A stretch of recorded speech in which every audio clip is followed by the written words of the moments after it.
how do you start building your property portfolio with 500,000 dirhams or less, or let's say in dollar terms about 175,000 odd dollars? Okay, how do you start successfully doing that? Stick around to the end. I'm going to share some insights with you with regards to this. My name is Fahd Dawood. I talk about real estate internationally, locally, Dubai as well, your life, my life, and us allowing financial abundance coming to us.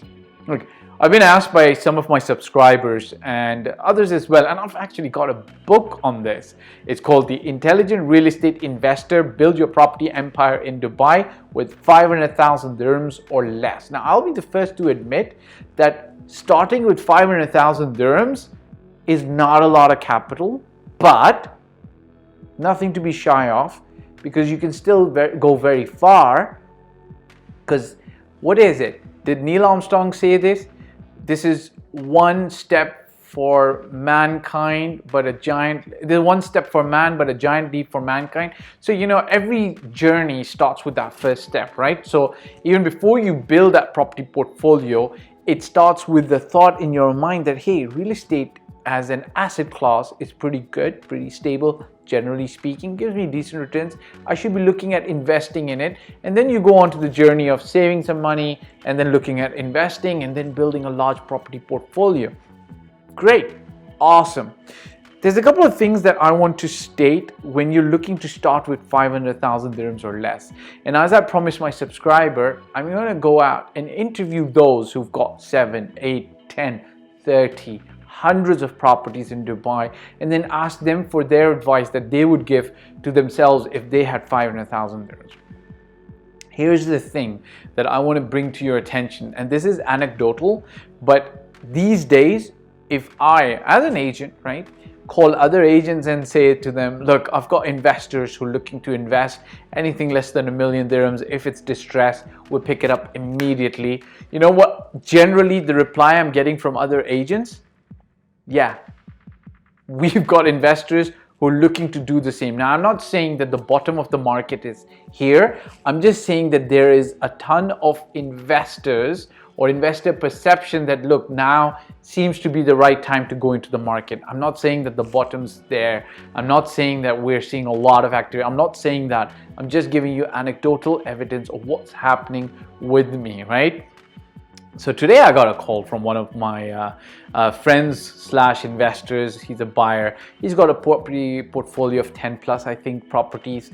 And, he was pitching the same thing, anything between 1 million to 2 million or 3 million or 4 million, anything distressed, I'm ready to go, right? So people who've been in the game, been around, they're coming into the market at this stage to pick up assets, either to flip or to hold long term for rental gain. Now, here's the thing, and I put this question to him, and he said something to me that made a lot of sense to me. Look, check this out.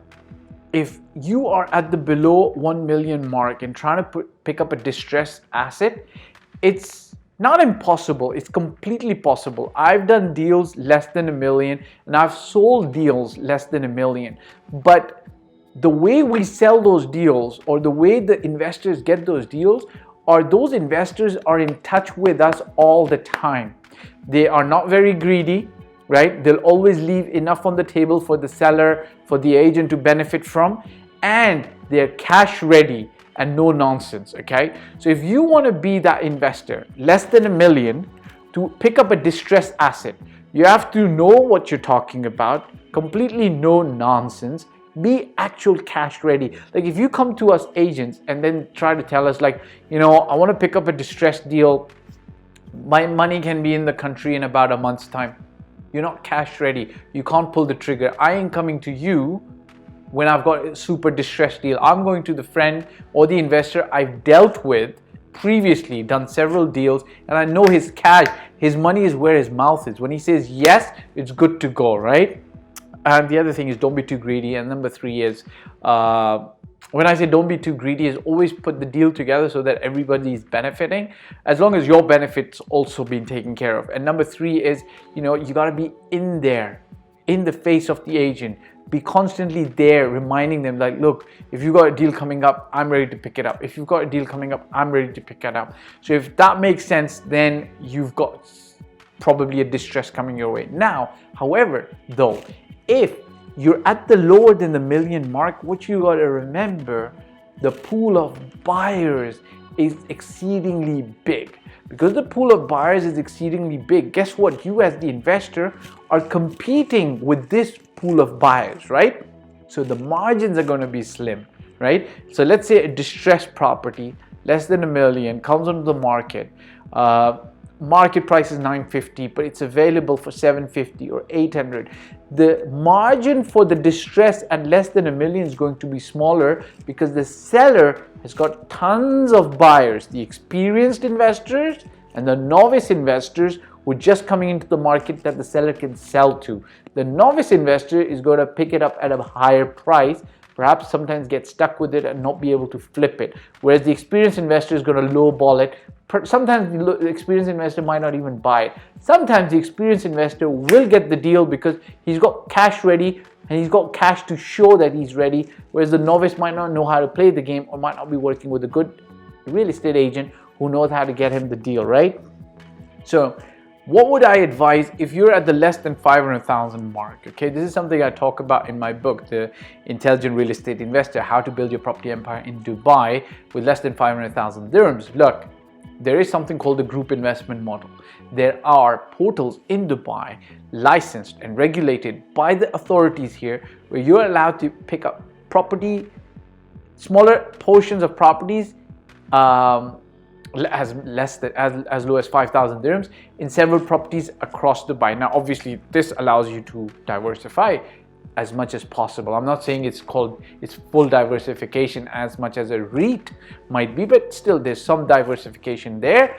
So you could do that. Or the other thing is pull together like-minded friends, somebody like a brother or a sister or a friend or a wife. Pull some funds together and go over the $1 million mark, because that's where you're going to be able to play better in terms of distressed deals coming through. Remember, less than $1 million, there's a lot of competition. If you want to get away from it, get some more funds. Now the next question is going to be, how do we leverage all this?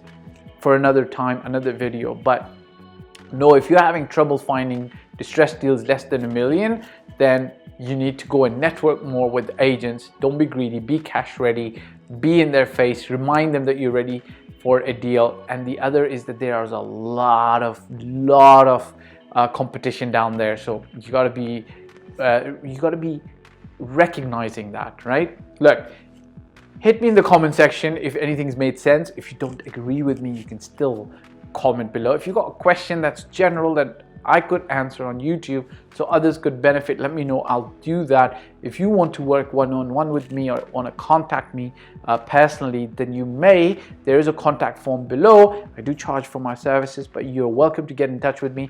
We can exchange communication, talk back and forth via email. Ciao for now. Happy investing. Bye.